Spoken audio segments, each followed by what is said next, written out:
O ministro dos Direitos Humanos, que está aqui ao meu lado, já disse num passado recente que o Brasil importou dos Estados Unidos um modelo de supremacia branca. Será que isso tem a ver com ataques às escolas? Será que o racismo tem algo a ver com a chegada desse tipo de barbárie ao Brasil?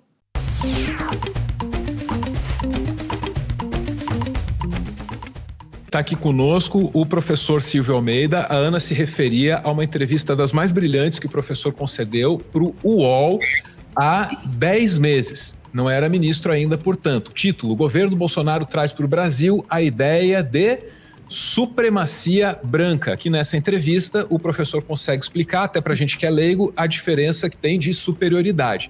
Aí no meio disso, ou no meio da conversa, tem a coisa dos ataques às escolas, que é um negócio que me assusta de um jeito que vocês não fazem ideia. Se você olhar para os números, cara, você vai pular da cadeira, tá? Porque os números mostram, professor, de onde a gente veio, onde a gente está, e quando você olha para os Estados Unidos, você dá para ver para onde a gente vai, ou estava indo antes do Silvio Almeida chegar. A gente tinha um ataque brutal desses por ano, a gente está indo para um por mês, os Estados Unidos têm um por dia, professor. Lá, se você quiser falar assim, ó, você viu o massacre da escola? O camarada tem que dizer, qual? Isso aí não tá razoável, né? O racismo nossa, tá por trás de um monte de problema social que a gente nem imagina. Eu aprendi isso na sua obra, lendo O Senhor. E tem uma coisa tem alguma coisa a ver com a outra, professor? Está relacionado ou não está? Sem dúvida. Há uma relação entre supremacismo branco, extremismos, né? E esses ataques ideologicamente direcionados, né? Então vejam que essa é uma relação que tem que ser feita. Agora, Álvaro, você coloca um número, né? Na verdade, se nós olharmos os números, as estatísticas nos Estados Unidos, existe até mais de um por dia, né? No final, tem mais ataques do que dias do ano, né? Então, é uma coisa impressionante e é um padrão que vem se estabelecendo não só no Brasil, mas em outros lugares do mundo, falando particularmente do Brasil, né? Pensar quais são as condições que levaram a esse tipo de fenômeno no Brasil, né? Que não tinha isso, né, nessa proporção, por óbvio, e como é que a gente chegou até aqui. Eu acho que alguns fatores acho que explicam isso. Acho que o principal fator, a gente nunca pode esquecer isso, é que nós tivemos nos últimos anos, e eu vou ser muito mais específico, nos últimos 4 anos, a implementação no Brasil de um projeto político que é baseado no ódio. E que é um projeto político que não pode ser visto olhando apenas para o indivíduo que encarnou todo esse projeto. É um projeto político mais amplo. Houve uma internalização de condições globais e, portanto, a gente só pode entender isso olhando para o que acontece em outros países e que acontece no mundo, ou seja, essa ascensão da extrema-direita. Então, isso está ligado, primeiro, com essa crise que nós nos referimos desde a primeira pergunta, né, que tem a ver com o chamado pânico moral, que começou a nossa conversa. Tem a ver, portanto, com o sentimento que eu diria que é mobilizador desses momentos de crise, dessa decomposição da vida social e política, que é o ressentimento, que dialoga com a nossa segunda questão, né, e que vocês também formularam, e a minha resposta que é a falta de um horizonte político que vai além do tempo presente. A falta de futuro, ela vai gerando, portanto, uma espécie de vida que não tem sentido. Uma vida porque o que dá sentido para a vida, na verdade, são os rituais da vida que nos projetam para além, inclusive, da nossa vida biológica, ou seja, a ideia do viver para sempre é viver nas obras que a gente deixa, nos amores que a gente faz ao longo da vida, né? Enfim, é isso, ou seja, quando a gente não tem esse ímpeto de viver nos outros e para os outros, a vida ela perde completamente o sentido, a vida não tem ritual. O espaço entre a morte, a vida, né, e a morte é o espaço da política, né, é o espaço da ritualização da vida. Então, eu acho que a gente ter devastado isso, principalmente com pessoas mais jovens, isso vai criando, portanto, um sentimento profundo de inadequação e um sentimento de que a vida ela é simplesmente uma performance, né? A vida é performática. A vida, portanto, ela só se... Vejam, que é algo muito próprio de quando a gente começa a ler os textos que falam sobre terrorismo, né? Essas pessoas que são levadas ao extremismo, elas cometem atos extremos, né, que acabam, inclusive, que no final acabam com a sua própria vida, porque a vida ela se torna um conjunto de atos performáticos, né? Sendo que aquela performance que culmina com a morte de quem faz essa performance é o último ato. Então vejam que uma vida performática ela leva, portanto, a ideia de que o extremismo ele é uma parte fundamental de um processo de sentido da vida. Para além disso, nós temos também um estímulo, né, de ódio às minorias, né? E vejam que interessante também. Se a gente não tem uma vida minimamente organizada, segundo certos rituais de vida e de morte que vão dando sentido para a vida, se a gente não tem um sentido um mínimo de solidariedade, de comum, né? Veja o que acontece. A vida ela se torna uma aposta. Ela se torna a vida. O que faz a vida ter continuidade é o acaso. E notem que isso, eu já disse isso em outras ocasiões, isso faz com que certas figuras elas ganhem projeção social e política, porque são espécies de arautos de uma vida de aposta. São pessoas que nos estimulam a viver segundo uma grande aposta, uma aposta sempre individual, tá? Ou seja, sabe por que a sua vida não dá certo? Porque, de alguma maneira, você não fez o investimento correto. Então, percebe que isso faz surgir, do ponto de vista econômico, o chamado piramideiro. É o piramideiro, é o trader, né? Ou seja, só tem um jeito de você ficar rico. E veja, a questão não é mais você ter uma vida que possa ser uma vida decente, confortável. Você precisa dar atacada, e eles têm os métodos, eles vendem os métodos, os cursos para você dar aquela atacada, para você conseguir sair da miséria da sua vida, que às vezes não é uma miséria só material, não é uma miséria de horizonte, política. Então, é aposta. Agora você tem um outro grau de aposta também, né? Que é a aposta de que você vai conseguir estabelecer uma forma de lidar com as suas angústias, né? Com as dores, né? Que é viver num mundo cheio de contradições. Então não é mais a análise, né? Que é uma coisa tipicamente do mundo fordista, né? Assim, que você vai fazendo análise, fica lá no divã e tal. Não é isso. Não há tempo para isso. Então você precisa organizar a sua vida para fazer apostas, que é o coach, né? Então você vai organizando a sua vida, tudo no individual. E aí depois tem o outro grau de aposta, que é uma aposta também no mundo que você não tem mais horizonte, de futuro e tal, que é a aposta também no fundamentalismo religioso. O sujeito vira, né, um líder religioso que às vezes vira as três coisas numa pessoa só, né? Ele é um religioso, né, que faz da sua religião uma espécie de grande cassino. Ele é um coach, né? E ele é também um trader, um piramideiro, às vezes uma pessoa só. Ou seja, ele se coloca como um sujeito bem sucedido, bem adaptado ao mundo de hoje.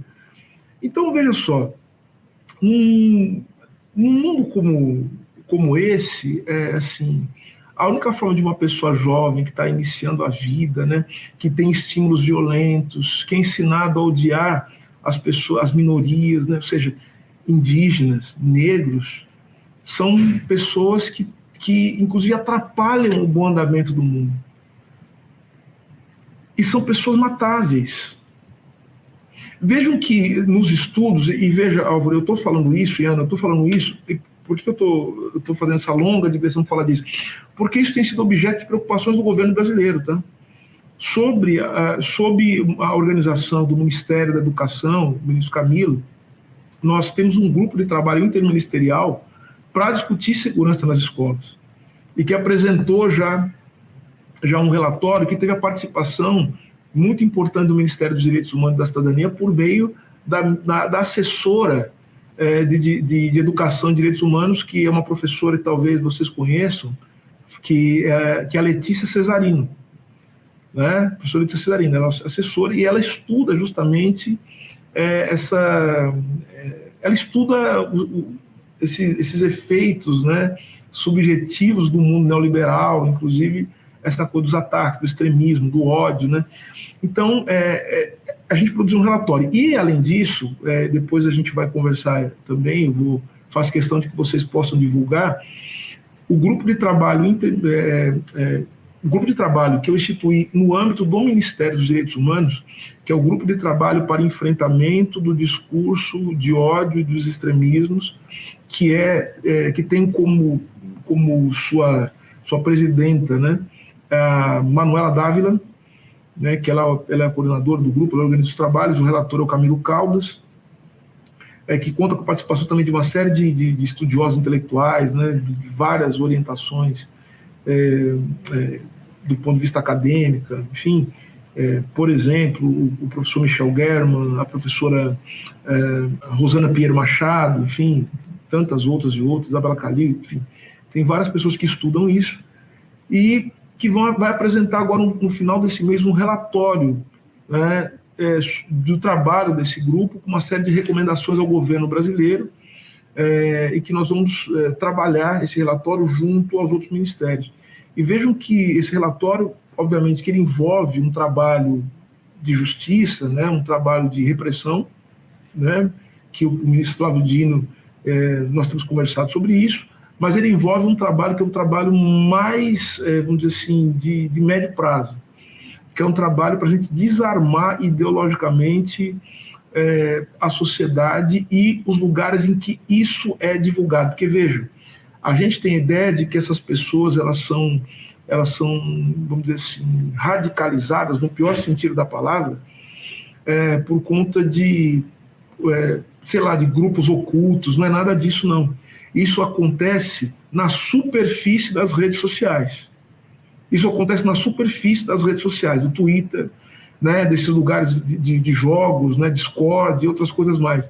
Então, por isso que o debate que está sendo feito também, né, sobre uma regulação da atuação e de responsabilização das redes sociais é um debate fundamental para o Brasil, para as crianças brasileiras. Veja, fazer esse debate é proteger a infância e a adolescência no Brasil. Percebe? Percebo. Então, para proteger, nós precisamos fazer um debate sobre a responsabilização das redes sociais, do YouTube, né? Nós estamos aqui. Isso é fundamental, que elas tenham responsabilidade. Se elas não estiverem dispostas a assumir a responsabilidade, é porque também elas não têm nenhum tipo de compromisso com as crianças e adolescentes do Brasil. E vai ficar muito evidente que não tem. Então, é isso, ou seja, há uma preocupação enorme do governo brasileiro, mas eu comecei falando, né, de questões mais abstratas, porque justamente o entendimento dessas questões vai mostrar qual é o limite também de uma ação política que não envolva uma mudança expressiva nos horizontes políticos da sociedade, não só brasileira, mas mundial. Então, a gente precisa pensar em como a gente consegue adiar o fim do mundo, mas pensando também em como é possível projetar um mundo para além desse mundo presente, porque o problema todo não é só de uma política, de uma falta de uma legislação, de um arranjo institucional específico. O problema todo está no horizonte de mundo que a gente construiu, que é um horizonte e que as pessoas não têm qualquer tipo de projeção da sua vida para além do tempo presente, que é um tempo de muita privação e de muita indignidade, né? Então, a gente precisa construir esse caminho. Professor, o que nos resta a essas alturas é agradecer sua presença aqui. Daí me permita dizer rapidinho, só 2, 3 palavrinhas, que para mim é bem importante isso também, assim, sabe? Eu vejo no senhor, assim, não quero errar agora, uma imagem assim da civilização, sabe? Não quero me folgar, mas, vamos lá. É o cara, que tá sempre bem vestido aí, no terno bem cortado. Já me disseram que ele dorme de terno. Nesse nível, não é verdade? Não. É o cara educado, né? Fala calma, serena. E eu passei 4 anos vendo todo mundo aí espumando, berrando, gritando, entendeu? Xingando. Aí, pô, vem uma pessoa comedida, serena, que domina uma interseção de conhecimentos rica, que complementa a experiência administrativa e de gestão que ele está tendo agora. Pô, é um negócio assim, professor, é muito bonito acompanhar a tua trajetória, assim, fico imaginando o que vai ser, assim, desse personagem que é o Silvio Almeida, sabe? Tudo isso me empolga muito, assim. Ana, eu tô meio... Enfim, Ana, desculpa. Tá emocionado com razão. Eu aguardei isso, acho que o público entende também, né? Eu também já passei vergonha antes aí. Professor, eu só posso agradecer pelas aulas neste momento e todas as anteriores também. É um prazer enorme. Eu sei que o Álvaro, né, quando ele fala isso, a gente é natural que a gente faça uma comparação com o que a gente tinha, mas mesmo ignorando isso, se é que isso é possível, é uma satisfação, é um alívio, é um prazer saber que os direitos humanos e a cidadania no país estão na mão de alguém que tem um conhecimento não apenas teórico, mas prático, direto e para usar palavras que nós usamos aí, racional e subjetivo dos problemas que são tão fundamentais para essa pasta. E é uma alegria recebê-lo aqui e vê-lo nessa posição também, professor. Não consigo, já te falei isso antes, não consigo não te chamar de professor. Perdão, ministro. Obrigado, professor, mesmo, tá? Obrigado. Deixa o ministro falar. Obrigado, Álvaro. Obrigado, professora Ana, que também é minha colega, que é professora também. Eu costumo dizer, né, já disse isso várias vezes, ser professor é o título mais bonito que a gente pode ter. Eu sou advogado, né, enfim, um advogado que há mais de 20 anos, né, mas ser professor é a coisa mais bonita e mais prazerosa que a gente pode ter. E agora estou na condição de ministro de Estado do meu país, com grande honra, pela generosidade e pela crença no meu trabalho do presidente Lula, a quem também eu agradeço profundamente pela confiança, sempre serei grato, e dizer assim, eu de fato, eu acredito que a gente pode fazer muita coisa. Talvez não tudo que a gente gostaria, mas a gente pode iniciar um caminho muito bonito de construção de um futuro. Eu disse isso aqui, e agora, antes de vir para cá, antes da gente começar, eu estava junto com a ministra Sônia Guajajara, com a ministra Eliane Franco, a ministra Ana Moser, né? E nós participávamos de uma manifestação de apoio aos povos indígenas no Brasil, contra o marco temporal, e é curioso que alguém me disse, acho que do Ministério dos Povos Indígenas, né, que ele considerava que esses ministérios, né, eram os ministérios do futuro, né? E eu, falando particularmente do Ministério dos Direitos Humanos, eu considero que o Ministério dos Direitos Humanos ele deve ser o Ministério do Futuro. Ministério do Futuro por quê? Porque ele deve projetar as nossas mais altas ambições no que significa esse lugar, né, que é um lugar ainda desconhecido, um lugar que nasceu a partir de um fragmento e que considerou apenas uma parte do todo, que é esse lugar que a gente chama de humanidade, né, que é algo que faz parte da história, que não tem uma essência, que tem que ser disputado, que tem que ser construído o tempo todo. Eu quero dizer também que o Estado, estar num governo, no Estado, é estar também num lugar, e é importante que se saiba disso, num lugar de disputa, lugar de muitas contradições. E eu estou agora, eu que sempre gostei muito de lidar com contradições do ponto de vista teórico, né? E também na minha profissão como advogado, como presidente do Instituto Luiz Gama, né? Como ativista, essa coisa toda, tenho que lidar com as contradições agora de ser um alto funcionário, não um alto servidor público do meu país, mas que eu carrego com muita honra e que eu possa fazer o que de melhor alguém pode fazer estando nessa posição. Muitíssimo obrigado, Álvaro, toda a minha admiração a você, o seu trabalho, a sua luta. Muitíssimo obrigado, professora Ana, pela gentileza, pela inteligência, e saibam que aqui vocês têm eu não sei como se diz, né, telespectador, é assim que se fala? Não sei. É internauta, professor. Internauta.